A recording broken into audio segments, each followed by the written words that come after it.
بتتوقعوا؟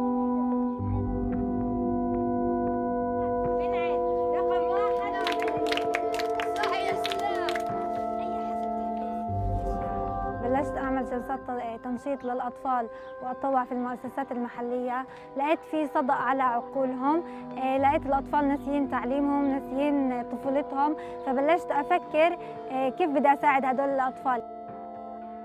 تعلمنا هذا، نعرف نرسم ونكتب والحروف. سألت بنت مفروض صف أول تعرف تعد لل10، ما عرفت تعد لل10 بالترتيب لولا مرة واحدة.